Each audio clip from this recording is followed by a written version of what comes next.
Block buster blockbuster block buster. Happy Valentine's day అందరికి. ఈ సినిమాతోనే హీరో రోజ్ డే అయినా నాకు సంబంధం లేదు బ్రో, నేను single, only Valentine's day. Valentine's day ఎందుకు అంటే రియల్ లవ్ స్టోరీని చాలా బాగా చూపించారు సినిమాలో. దానితో పాటు దేశభక్తిని, జాలర్లు పడిన కష్టాలని, రియల్గా జరిగిన స్టోరీ కాబట్టి స్టోరీలో ఎక్కడ వేలెట్టడానికి లేదు. రియల్ స్టోరీని రియల్గా చూడడం చాలా బెటర్ అని నా ఫీలింగ్. ఇందులో చూపించిన పాయింట్స్ చాలా అంటే చాలా బెస్ట్, చాలా బాగా అనిపించింది. ఒక నాగ చైతన్య గారు లీడర్షిప్ క్వాలిటీస్ చూపిస్తారు ఈ సినిమాలో. ఆ పాయింట్స్ అన్ని చాలా బాగా అనిపించాయి. ఒక ట్రూ లీడర్ లైక్ మా పవన్ కళ్యాణ్ లాగా నాయకుడు అంటే ముందుండాలి, వెనకుండి డబ్బులు సంపాదించడం కాదు, వెనకుండి జనాలు ముందుకు తోయడం కాదు అని చూపించిన పాయింట్ చాలా బాగా అనిపించింది. రియల్గా ప్రతి ఒక్క స్టూడెంట్ కావచ్చు, ప్రతి ఒక్క భారతీయ పౌరుడు నేర్చుకోవాల్సిన విషయం, ఎక్కడ మన జెండా ఉన్నా మనం రెస్పెక్ట్ చేయాలి అనే విషయం. ఇలా చాలా విషయాలు చూపించారన్న, చాలా ఉన్నాయి. బట్ నాకు ఇరిటేటింగ్ అనిపించింది బుజ్జితల్లి సాంగ్ ఒక్కటే. అది కూడా ఎందుకు అంటే రిపీటెడ్ మోడ్లో విన్నట్టు అనిపించడం. అంటే వాళ్ళిద్దరు కలిసిన ప్రతిసారి అదే మ్యూజిక్ రావడం కొంచెం ఇబ్బందిగా అనిపించింది తప్ప, ఫస్ట్ హాఫ్ కొంచెం అక్కడక్కడ కొన్ని సీన్లు ఏదో స్లోగా వెళ్తుందేమో అని ఫీల్ వస్తుంది తప్ప, కానీ సెకండ్ హాఫ్ ఎప్పుడైతే స్టార్ట్ అయిందో ఫిదా అయిపోతాం ఉన్నా. లాస్ట్ 35 minutes రియల్ లవ్ చేసిన ప్రతి ఒక్కడి కళ్ళల్లో నీళ్ళు రాకపోతే భయ్యా సర్దార్ బాలు తెలుసుగా, కావాలంటే వేసుకోండి గట్టిగా, నో ప్రాబ్లం. రియల్గా ట్రూ లవ్ చేసిన ప్రతి ఒక్కరి కళ్ళల్లోంచి నీళ్ళు వస్తాయి. కానీ ఆ అమ్మాయిల గురించి చెప్పిన మాట అయితే రియల్ అనిపించింది. ఆడపిల్ల కళ్ళల్లో వచ్చే ప్రతి నీరు మగవాడి వల్ల అయితే దానికి చాలా భారీ మూల్యం చెల్లించాల్సి ఉంటుంది అని చెప్పడం చాలా బాగా అనిపించింది అన్న. అన్న నాకు ఫస్ట్ టైం నేను సినిమా చూసినప్పుడు అంటే ఎప్పుడు నేను ఫస్ట్ టైం రివ్యూస్ ఇస్తుంటే ఇంత ఎనర్జెటిక్గా ఒక ఎంతో ఇష్టంగా ఇంత ఇస్తా, కానీ ఫస్ట్ టైం నేను ఒక రివ్యూ చేయడం అనేది నేను ఫస్ట్ టైం ఇన్ని రోజుల నుంచి ఇస్తున్నా. సినిమా చూస్తుంటే ఇక్కడ టచ్ చేసింది, హార్ట్ టచ్ అయిపోయింది. అంటే నేను లోపలికి నుంచి వచ్చేటప్పుడే నా సినిమా చూసిన దాకా ఓకే, బయటకు వచ్చేటప్పుడు గ్లాసెస్ పెట్టుకొని లోపల బాధపడ్డా, లోపల ఏడ్చుకున్నా. నేను ఎప్పుడు మీడియం కూడా చెప్పలే, ఫస్ట్ టైం చెప్తున్నా. సినిమా ఒక లవ్ చేస్తే ఎలా చేయాలో నిజంగా చెప్తున్నా. రియల్గా లవ్ చేసిన వాళ్ళు ఎలా ఫీలింగ్స్ ఉంటుందో ఈ సినిమాలో చూపించిన డైరెక్టర్ కాదు. ముందుగా హ్యాట్సాప్. హీరోయిన్ అంటే అనమాట నేను వచ్చినాక హర్ట్ చేసుకుంటాను నేను అంటే చూసినా, అది మాత్రం చాలా హ్యాట్సాప్ చెప్పాలి. ఎక్కడ కూడా బోరింగ్ లేదు. ప్రతి ఒక్క లవర్స్కి సినిమా మాత్రం చాలా బెస్ట్ మూవీ. చాలా రోజుల తర్వాత ఒక లవ్ స్టోరీ అనేది చాలా రోజుల తర్వాత పడ్డది. ప్రతి సినిమా ఎంజాయ్ చేస్తాం, ప్రతి డైలాగ్ ఎంజాయ్ చేస్తాం, ప్రతి ఎక్కడ చూసినా మనకు బోరింగ్ ఉండదు. అంటే మనం చూసినప్పుడల్లా ఒక ఫీలింగ్ కలుగుతుంటుంది. ప్రతి ఒక్క లవ్వర్ మనం ఇలా ఉంటే బాగుంటుంది, ప్రతి ఒక్క లవర్స్ ఇలా ఉంటే బాగుంటుంది, ఇలా నమ్మకం కలగాలి, మంచి ఒక నమ్మకం ఉండాలనేది చూపించిన డైరెక్టర్ గారు. మళ్ళీ ఇండియా నుంచి మన పాకిస్తాన్ బార్డర్ పోవడం, అదొక సీన్స్, అదొకటి బాగా పెట్టిర్రు. మళ్ళీ మన ఇండియన్స్ వాళ్ళు మళ్ళీ బయటికి రావడము, మళ్ళీ ఒక నేను ఏం తప్పు చేసి తప్పు చేయకుండా బయటకు వచ్చినాం సార్ అంటే మన ఇండియన్స్ కూడా బయటికి ఎలా వస్తారంటే ఎక్కడ పోయినా అమాయకత్వమే ఉంటారు. ఎక్కడ కూడా మనం ప్రౌడ్గా ఫ్రీ చేయం. పాకిస్తాన్లో పోయినా కూడా మన ఇండియన్స్ వాళ్ళు ఒక అమాయకత్వంతో ఉంటారు, కానీ అక్కడ కూడా దౌర్జన్యం చేయకుండా మళ్ళీ నిజాయితీగా బయటకు వస్తారు చూడు, దట్ ఈస్ ఇండియన్స్ అని ఒప్పుకోవచ్చు మనం. అది ఒక సినిమా కథ రాష్ట్రాలు మాత్రం చాలా బాగా రాశారు. ప్రతి సీన్, ప్రతి డైలాగ్ కానీ అలా ఒక డైలాగ్ ఉంటుంది. హీరో పిలుస్తాడు బుచ్చమ్మ బుచ్చమ్మ అని. ఆ డైలాగ్ రాసిన వాళ్ళు మాత్రం ముందుగా హ్యాట్సాప్ చెప్పాలి.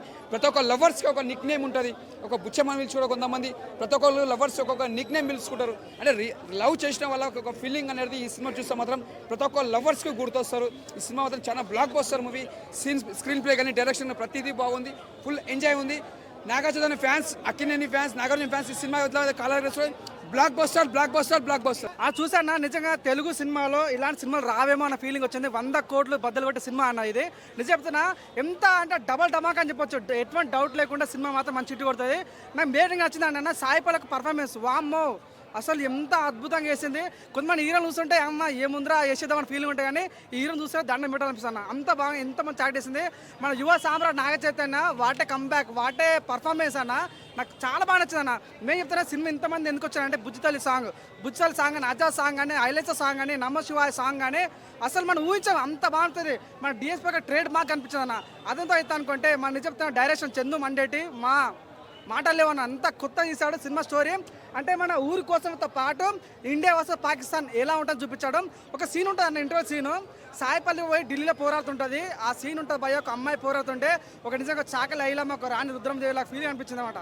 చెప్తాను మంచి మూవీ అన్న, ఇలాంటి మంచి లవ్ స్టోరీ, మంచి ఫీల్ గుడ్ మూవీ ఇప్పటివరకు రాని అటువంటి కొత్త స్టోరీతో వచ్చిన సినిమా ఇది. చాలా దయచేసి ఎంకరేజ్ చేయండి భయ. దయచేసి అన్న చూడన్న, సినిమా తగ్గట్టుకొని సీన్స్ ఉన్నాయి. సో నిజంగా కొంతమంది ఏమంటారు రొమాంటిక్ సీన్స్ కావాలి, ఇవన్నీ ఎక్స్పెక్ట్ చేయట్లేదు సినిమాలో. ఇది ఒక మంచి ఫీల్ గుడ్ ప్రేమ కథ చిత్రం. ఇలాంటి సినిమాలు కూడా చూడకుంటే మీ వాషింగ్ పౌడర్ మీ జీవితాల పెద్ద కర్మ అని చెప్పుకోవచ్చు. అలాంటి మంచి సినిమా మూవీ, మంచి దమ్మున్న మూవీ, దయచేసి ఎంకరేజ్ చేయాలి. నిజం చెప్తాను, ఈ సినిమాకి ఓవరాల్ క్రెడిట్ సాయిపల్లి అన్న. తన యొక్క మార్క్ కనిపించింది, యాడ్స్ ఆఫ్. నిజంగా తన వల్ల సినిమా బతికిందని చెప్పొచ్చు. నాకు చాలా చాలా బాగా నచ్చింది. అండ్ కొన్ని సీన్స్ ఏంటంటే మన ఏంటంటే వాటర్లో జరుగుతుంది కాబట్టి ఉప్పు నెల కనిపిస్తుంది. కొన్ని సీన్స్ చూస్తుంటే జాతర కనిపిస్తుంటుంది. ఒక మన ఇండియా వస్తే పాకిస్తాన్ కనిపిస్తుంది. మేరా భారత్ మహాన్, I'm proud to be Indian feeling అవుతుంది అనమాట. ప్రతి ఒక్క ఇండియన్ సినిమా, ప్రతి ఒక్క ఇండియన్ చూడాల్సిన సినిమా ఇది. దయచేసి తండేల్ సినిమా ప్రతి ఒక్క చూడాలని మనస్ఫూర్తి కోరుకుని తండాలుగా అన్న. నాగార్జున 2 years కష్టపడ్డ సినిమాకి ఆ వర్త్ కనిపించింది స్క్రీన్ మీద. అంత కొత్తగా అనిపించింది, అంత వెరైటీ కనిపించింది. క్లీన్ గుడ్ మూవీ, ఎటువంటి డిస్టర్బెన్స్ ఉండదు. ప్రతి ఒక్క ఫ్యామిలీ ఆడియన్స్గా బాగా నచ్చది. మామ వచ్చి సంక్రాంతి హిట్ కొట్టిండు, ఈసారి అల్లుడు వచ్చి తండ్రి పెద్ద హిట్ కొట్టిండు. 100 కోట్లు మడత పెట్టే సినిమా అనేది చాలా బాగా నచ్చింది నాకు. సాయి పల్లవితో నిజం చెప్తాను, నాకు అనిపించింది సాయి పల్లవి నందు ఆమె వేరేనా. సో తనకు పోటీలా అనిపించలేదు నాకైతే. సాయి పల్లవి వేరే, తన 100% సినిమాకి వేరే. ఒక సినిమాను కాపాడింది అంటే ఎవరంటే 100% సాయి పల్లవి అని చెప్పొచ్చు. సినిమాను భుజాలు వేసుకుని నడిపించింది అన్న సినిమాని అయితే. ఓకే, 100 కోట్లు కొట్టి ముందుకు వెళ్ళాలని కోరుకుంటున్నాను. 100% 100 కోట్లు మించిన సినిమా ఇది.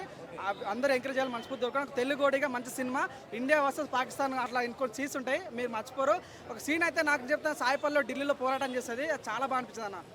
సినిమా గురించి ఏం చెప్తారు? మంచి ఫీల్ గుడ్ మూవీ, మంచి అద్భుతమైన సినిమా, ఎంకరేజ్ చేయండి. ఇలాంటి సినిమా అంటే కమర్షియల్తో పాటు మంచి ప్రేమ కథ చిత్రం ఇది. ఆ ప్రేమ కథ బుజ్జి తల్లి సాంగ్ ఉంటుంది భయ. నిజంగా మీకు ఎన్ని టెన్షన్స్ ఉన్నా, మీకు ఎన్ని బాధలు ఉన్నా, ఒక్క సాంగ్ వినగానే మీ మైండ్ అంత ఫ్రెష్ అయిపోతుంది. చాలా బాగుంది. థ్యాంక్ యూ మండేటి, నిజంగా చాలా మంచి సినిమా అందించావు. థ్యాంక్ యూ డిఎస్పీ, మంచి మ్యూజిక్ అందించావు. Thank you so much. దుల్లగొట్టాడు నాగ చైతన్య గారు, మన శేఖలం అబ్బాయిలాగా దుల్లగొట్టారు. ఎందుకు అంటే అంత మంచి లవ్ స్టోరీ, అంత మంచి యాక్టింగ్, సాయి పల్లవి గారితో అంత మంచి ఆన్ స్క్రీన్ కెమిస్ట్రీ, అలానే అంత మంచి దేశభక్తి చూపించారు కూడా. మంచి మంచి ఫైట్ సీక్వెన్సెస్తో వీళ్ళు పాకిస్తాన్లో చిక్కుకున్నప్పుడు కానీ, ఆ సెంట్రల్ జైల్లో కానీ, అలానే బోట్ మీద ఉన్న యాక్షన్ సీక్వెన్సెస్ కానీ ఎక్కడ కూడా నాగ చైతన్య గారు తగ్గిందే లేదు అసలు అన్నట్టు నటించారు. చందుమోహన్ రెడ్డి గారికి ఈయన ఒక ప్లస్, అలాగే ఈయనకి చందుమోహన్ రెడ్డి గారు ఒక ప్లస్. ఇద్దరు ఒకరి కోసం ఒకరు బాగా మంచిగా సినిమాలు తీసుకోవచ్చు. హ్యాపీగా ఇంకో 10 సినిమాలైనా తీసుకోవచ్చు. సినిమా చూసి వచ్చాక అమ్మయ్యా ఇంత మంచి సినిమా చూసాను రా ఇన్నాళ్ళకి అని ఒక మంచి ఫీల్ అయితే కలిగింది. సాయి పల్లవి గారు క్లియర్ డామినెన్స్ ఆన్ స్క్రీన్, 100% డామినెంట్గా చేశారు ఆవిడ. ఏ సినిమా డామినేట్ చేయలేదు, అలాంటి క్యారెక్టర్స్ చూస్ చేసుకుంటుంది ఆవిడ.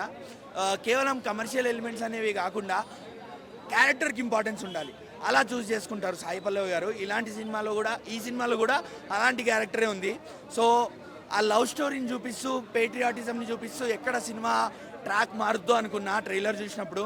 కానీ స్క్రీన్ ప్లేలో చందుమోహన్ రెడ్డి గారు మళ్ళీ హ్యాట్స్ ఆఫ్. ఎందుకు అంటే ఒక లవ్ స్టోరీని చూపిస్తూ మీరు దానిలో పేట్రియాటిజంని ఇన్వాల్వ్ చేయాలి అంటే చాలా కష్టం. You did it, top notch ఉంది స్క్రీన్ ప్లే. వీళ్ళిద్దరు లవ్ స్టోరీకి ప్రొఫెషన్ ఎలా అడ్డొస్తుంది, అలానే ప్రొఫెషన్ వల్ల వీళ్ళు ఎక్కడ వెళ్ళి మనది కాదన్న ప్లేస్లో, మనది కాదన్న కష్టంలో చిక్కుకుంటారు మనకి తెలియకుండానే. ఆ కష్టం నుంచి ఎలా బయటపడ్డారో, అక్కడ ఎన్ని చిత్రహింసలు అనుభవించారు, అది చాలా బాగా చూపెట్టారు. అలానే డిఎస్పి గారు ఎస్పెషల్లీ ఆయన లవ్ స్టోరీకి కానీ, మంచి మంచి ఎమోషనల్ సీన్స్కి కానీ బ్యాక్గ్రౌండ్ మ్యూజిక్ కొట్టడం మనం చూస్తూనే ఉన్నాం. అలానే ఆయన ఒక పైట్రియాటిక్ సీన్ వచ్చినప్పుడు, ఎస్పెషల్లీ పాకిస్తాన్ సెంట్రల్ జైల్లో మంచి ఫైట్ సీన్ వచ్చినప్పుడు దుల్లగొట్టేశారు బీజిఎం అనేది. అక్కడ పిచ్చి లేచిపోతుంది జనాలకి. ఎందుకు అంటే అంతమంది పాకిస్తాన్ జనాల మధ్యలో మన వాళ్ళు చిక్కుకొని ఇబ్బంది పడుతుంటే వెళ్ళి జెండా లేపి వాళ్ళని ఎదిరించి, అలాంటి ఫైట్ సీన్లో మంచి బ్యాక్గ్రౌండ్ మ్యూజిక్ కొట్టి దుల్లగొట్టేశారు డిఎస్పి గారు. ఎవరు తగలే. 100% సినిమా మాత్రం మంచి ఫీల్ గుడ్ సినిమా. కొంచెం లాగ్ అనిపించేమో జనాలకి కమర్షియల్ ఎలిమెంట్స్ లేనందువల్ల, బట్ 100% మంచి సినిమా, మంచి హిట్.